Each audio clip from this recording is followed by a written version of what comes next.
L'amie Sandrine Rousseau a encore brillé d'intelligence en voulant s'opposer à une loi que pourtant ses votants et elle-même désirent.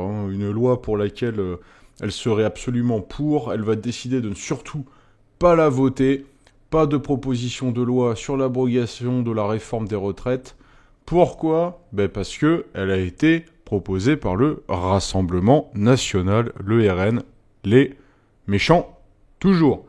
Je trouve ça toujours assez aberrant quand une personnalité qui va porter la voix du peuple qu'elle prétend défendre va se refuser complètement à, à porter leurs idées et à porter finalement les réformes qu'ils désirent, simplement pour des histoires de querelles politiques ou de panique morale.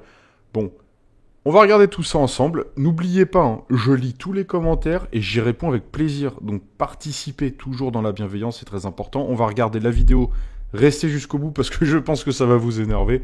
Et on va tous avoir besoin de soutien. C'est parti, intro d'abord. Messieurs, dames, vous trouverez ici des actualités singulières tous les jours. Mettez un pouce bleu, abonnez-vous à la chaîne et activez la cloche pour ne louper aucune expertise quotidienne. Je compte sur vous, c'est très important. Alors, on va se regarder ça tout de suite. C'est parti. Vous sembliez découvrir les propos du communiste Léon Desfontaines. Oui, je les ai découvertes là à l'instant.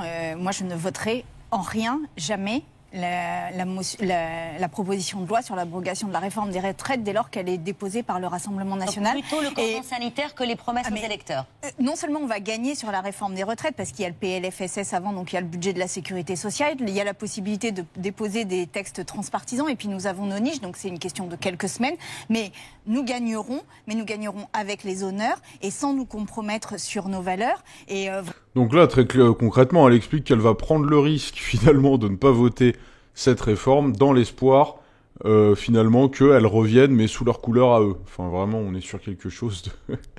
Ils sont d'accord avec cette proposition de loi. Ils sont d'accord, ils ne critiquent pas le fond, ils critiquent la forme. Plus que la forme, ils critiquent les auteurs. C'est vraiment les auteurs. C'est-à-dire, si t'as quelqu'un qui va te sauver la vie, tu vas dire « Ah non, surtout pas toi, parce que toi, une fois ou deux, t'as fait 2-3 blagues, j'ai pas aimé, c'était un petit peu à la limite de la grossophobie. Donc, finalement, laisse cet incendie me consumer. » Ça n'a aucun sens. Surtout, un manque de responsabilité pour être dénoncé par beaucoup. Hein, je ne dis pas que c'est mon avis, loin de là, moi je ne fais que des spéculations. Mais beaucoup pourraient se sentir absolument trahis, venant d'une élue qui est censée porter leur voix, et bien que cet élu, finalement, prenne du retard, prenne le risque que cette réforme ne revienne plus jamais, et que du coup l'abrogation de la réforme des retraites ne soit jamais mis en place, alors que certains le désirent ardemment.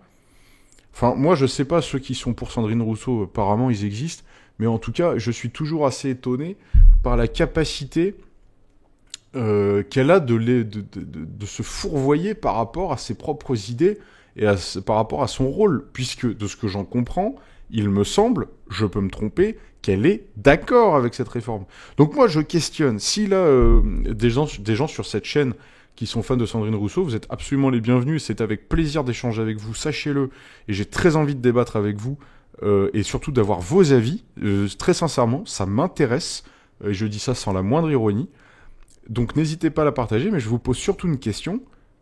Qu'est-ce que vous pensez du fait qu'elle se refuse à valider une réforme, à valider une proposition de loi avec laquelle elle est d'accord et avec laquelle les personnes qu'elle représente sont d'accord? Qu'est-ce que vous en pensez? Juste parce qu'il y a un Rassemblement National qui participe? Ça devient limite de l'obsession totale. Parce que, tu vois, le Rassemblement National, c'est pas son nom qui vous dérange. Ce qui vous dérange, c'est les idées qu'a le Rassemblement National. C'est les idées qui peuvent être ostracisantes parfois, qui peuvent créer des formes de séparatisme, qui peuvent avoir une certaine opinion sur l'immigration, etc. Ce genre de choses vous dérange. Pas le fait qu'ils veulent proposer une loi sur l'abrogation de la réforme des retraites. Je crois. Bon, on continue. Vraiment, là-dessus, moi, je ne transigerai pas. Donc, la parole de Léon Desfontaines l'engage lui. Nous n'avons pas eu de réunion de groupe, nous n'avons pas eu de décision collective. Mais quelle que soit celle-ci, de toute façon, je pense que nous sommes une majorité pour ne pas voter cette réforme. Il est minoritaire, réforme. là, Léon Desfontaines? Ne pas voter la PPL. Je pense qu'il est minoritaire, oui.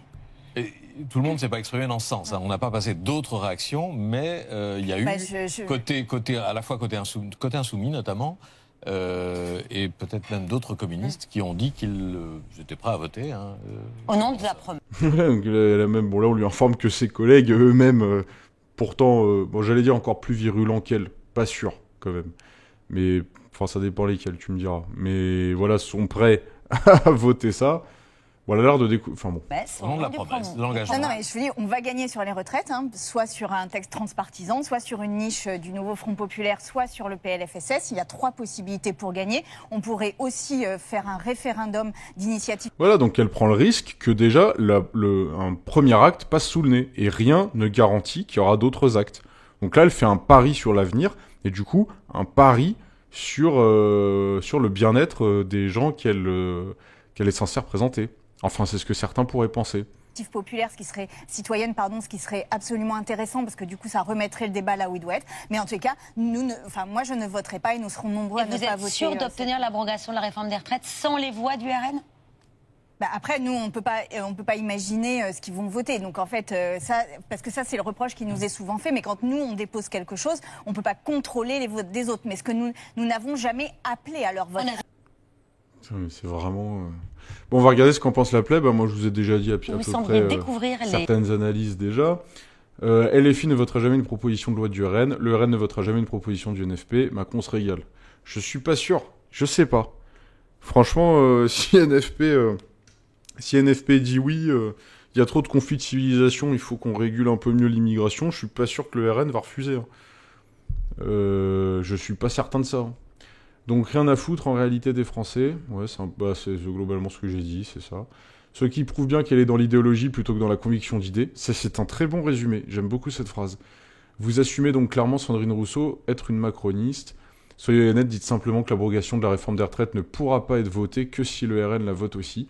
Que ce soit sur son texte ou sur un texte NFP, c'est la même chose. Sans le RN, vous n'aurez pas plus de 210 voix pour l'abrogation. J'ai juste un mot à 4 lettres qui me vient à l'esprit. Vous ne gagnerez rien du tout. Bon, on va pas lire la BD.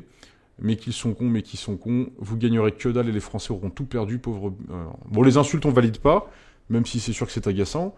Excuse puérile pour ne pas avouer que le pouvoir est à Bruxelles. Qui regarde encore, c'est à vous. Les escrolos sont des purs macronistes. Bon, on voit un peu l'idée. Je pense qu'elle va décevoir un paquet de gens. Bon, je sais pas, dans l'extrait vidéo, il semblait un peu qu'elle a été prise au dépourvu. Je sais pas, mais si elle a été prise au dépourvu, c'est une très mauvaise impro. Enfin, c'est ce que certains pourraient juger. Voilà. Bon, je vous laisse me dire en commentaire ce que vous en pensez. N'oubliez pas que je lis tous les commentaires. J'essaye de répondre à tous. Et surtout, abonnez-vous, c'est très important. Ça soutient énormément la chaîne. J'aime vous délivrer des informations croustillantes. Allez, salut!